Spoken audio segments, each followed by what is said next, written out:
Sumainyo ang Panginoon. At sumaiyo rin. Ang mabuting balita ng Panginoon ayon kay San Juan. Papuri sa iyo, Panginoon.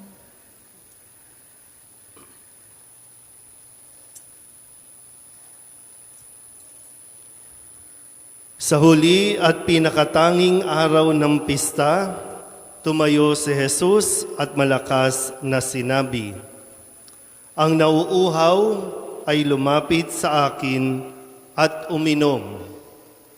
Ayon sa sinabi ng kasulatan, mula sa puso ng nananalig sa akin ay dadaloy ang tubig na nagbibigay buhay."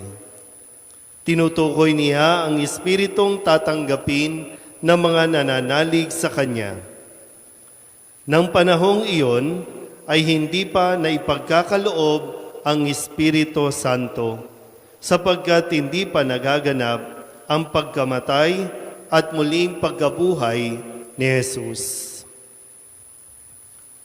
Ang mabuting balita ng Panginoon. Pinupuri ka namin, Panginoong Hesukristo. Isang magandang gabi po sa inyong lahat. Palapakan po natin ang Panginoon.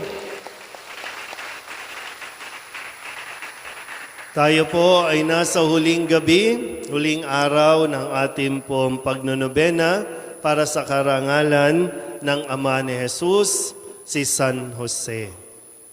At ngayon po ay bisperas din ng pagdiriwang ng linggo ng Pentecostes. Sabihin nyo nga po, Pentecost. Ano yung ipinagdiwang natin nung nakalipas na linggo? Ano daw? Pakita nyo nga yung katabi. Ano yung sinelebrate last week? Ascension, ang pag-akyat ni Jesus sa langit. Yung ascension, yun yung ika-40 araw mula nang si Jesus ay muling mabuhay. At ang Pentecost naman ay ang ika-50 araw. Kaya nga po, Pentateuch, Pentecost, 50 araw. At sa ika-50 araw, yan po yung pangako ni Jesus na sa kanyang pag-akyat. Diba? Sabi niya lang nakalipas na linggo, sa kanyang pag-alis, bababa ang Espiritu Santo.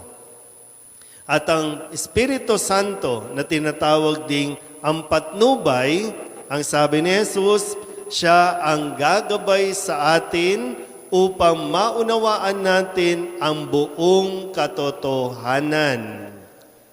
Sabihin nyo nga po, ang patnubay. Pag naririnig nyo o nababasa ninyo, ang patnubay, yan din po yung tinutukoy na Espiritu Santo. Ang Espiritu Santo, yan po ang ikatlong persona ng atin pong pananampalataya. Ama, Anak, at Espiritu Santo.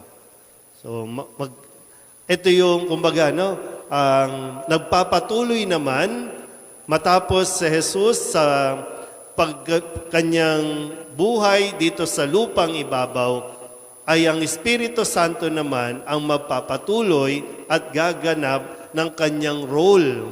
At ang tanging role ay tayo po ay gabayan. Kaya nga kung narinig nyo po sa unang pagbasa sa pipinahayag sa aklat ni Propeta Ezekiel na yung buto sa kanyang pangitain, yung buto na po yan, kalansay na, ay nagkaroon pa ng buhay, nang umihip na ang hangin at dumaloy ang Espiritu, nagkabuhay ulit kahit kalansay na sa tulong ng Espiritu. Tingnan nyo nga yung katabi ninyo. May buhay ba? May laman, minsan may laman, pero walang buhay. So, kung medyo matamlay tayo, malungkot tayo, wala tayong sigla, nandyan ang Espiritu Santo, tawagin mo. Minsan po, naalala ko po, kasi inaakala natin yung gift of the Holy Spirit, no? Kasi isa sa mga kwento, lalo na sa mga pagbasa bukas, no, sa mismong araw na pagdiriwang, ang Espiritu Santo ay bababa sa kanyang mga alagad. No, sabi ni Jesus, hintayin ninyo ang pagbaba ng Espiritu Santo at bumaba ang Espiritu Santo sa anyo ng apoy, dilang apoy. At nung bumaba ito sa kanila, nakapagsalita sila ng iba't ibang wika, iba't ibang lengguwahe o dialect, at ito po ay nung mapakinggan ng iba't ibang tao din, na unawaan nila ang kanilang sinasabi. Nauunawaan. Naintindihan ba? Yan. Kaya hindi ko alam kung bakit marami sa atin, mga Katoliko, ang napapaniwala na kapag mayroong mga nagsasabing nasa kanila ang Espiritu Santo. At kapag nagsasabi na, bigla silang, "Shalala, chamjalala, ochaka, ochaka." Naiintindihan niyo ba yun? So bakit natin ina-attribute sa Holy Spirit? Ang Holy Spirit, ang tutulong sa atin, makaunawa, makaintindi. So yung kanyang sasabihin, yung ipapahayag, dapat naiintindihan ng tao. Kung hindi naiintindihan ng tao yan, hindi yan ang Holy Spirit. Ilan na ba sa inyo yung na pumila doon siya, tapos himahimatay kayo? Ilan na ba dyan? Marami. Marami pala sa inyo, adik-adik ha. Di ba yung ginaganon, no? Mag-ingat-ingat kayo. Kasi hindi lahat yan authentic na Holy Spirit. Kasi kahit evil spirit, pwedeng gawin yan. Uwian na ba? O marami dito ang Kasi hindi nyo naiintindihan. Isang kailangan na yon na magising ka na at mamulat ka na. Ano ba yung sasabihin nito? Kung sakaling may mag-interpret, baka Bisaya, Ilocano siguro yung dialect. No? Kapampangan siguro. So kung mayroong magsasabi, ay, salita namin yan. Okay yun. Kasi yun ang role ng Holy Spirit. Ang ipaunawa sa atin ayon sa ating kapasidad, ayon sa ating kakayanan. Ang Holy Spirit, gagabay sa atin, pero sa isang mahinahon na pamamaraan. Sabihin niyo nga po, mahinahon. Kung meron tayong mga pinagdaraanan, kung meron tayong mga dinidiskusyon, kasi normal naman yun, no? Magdidiskusyon tayo. Kapag hindi tayo nagiging mahinahon, ibang espiritu na yung nandiyan. At kapag ang isang tao din, ngawa ng ngawa, masyadong maingay, masyadong mabunganga, at gustong igiit yung kanyang sariling opinyon, yung kanyang sariling paniniwala,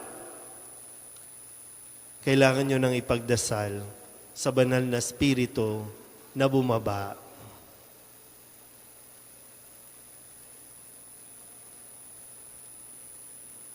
Hello.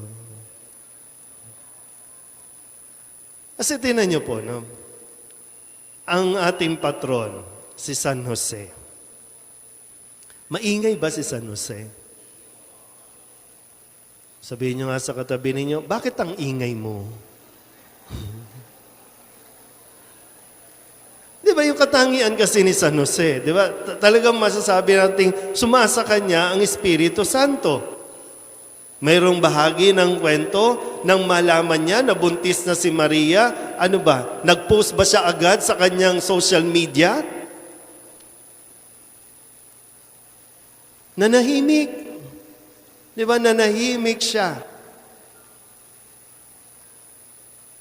At sa kanyang pananahimik, nakipag-usap ang Diyos. At sa kanyang pananahimik, naunawaan niya kung ano ang plano ng Diyos kay Maria, kung ano ang plano ng Diyos sa kanilang dalawa. Sabihin niyo ulit sa katabi ninyo, kumalma ka lang. Alam niyo na ha, pag hindi kalmado at medyo natataranta, sinasapian na yan ng ibang espiritu. Baka mismo mga ministries and organizations dito, no, kapag masyadong pabida, ay, iba na yan. Kapag yung mga ginagawa natin dito, masyado nang maingay, ay, iba na yan. Hindi na espiritu ang ating naipapakilala. Baka yung sarili na natin ang ating naipapakilala. Eh kung babasehan natin si San Jose, tahimik lang siyang gumagawa, tahimik lang siyang sumusunod sa misyon na iniatang sa kanya ng Diyos. Kaya mayroon po, no? Hindi tayo kahit kailan pinabayaan ni Jesus. Kaya sa kanyang pag-alis, sabi niya, no, lagi ang pangako niya na ipinapasabi din ng Diyos Ama, darating, huwag kayong matakot, huwag kayong mag-alala, may may tulong na darating. Kaya kung medyo naguguluhan tayo, nagkakaproblema tayo, mas mainam kumalma tayo. Daanin natin sa dasal yung atin pong pananahimik. Hindi po masusolve na masyadong maingay. Hindi masusolve ang mga problema sa padalos-dalos natin. Minsan nga, pag naipost mo na, naipost mo na. Kapag nag-post ka na hindi mo pinagdasalan, pag nag-post ka na hindi mo pinag-isipan, nanalo ang masamang espiritu. Sisirain tayo. Pag nagkakagulo na, mas mainam, kumalma muna tayong lahat. Kaysa yung sirain natin ang isa't isa sa mga walang kabuluhang mga bibitawang salita. Kasi kapag nabitawan mo na, pag nasabi mo na, mahirap na yan. Yan nawa po, no? Sa biyaya ng linggo ng Pentecostes, sa tulong ni San Jose, patuloy nating hingin ang gabay ng Espiritu Santo upang ang atin din pong pagkilos, ang ating paggawa, ay maging naaayon sa kagustuhan ng Diyos. Amen?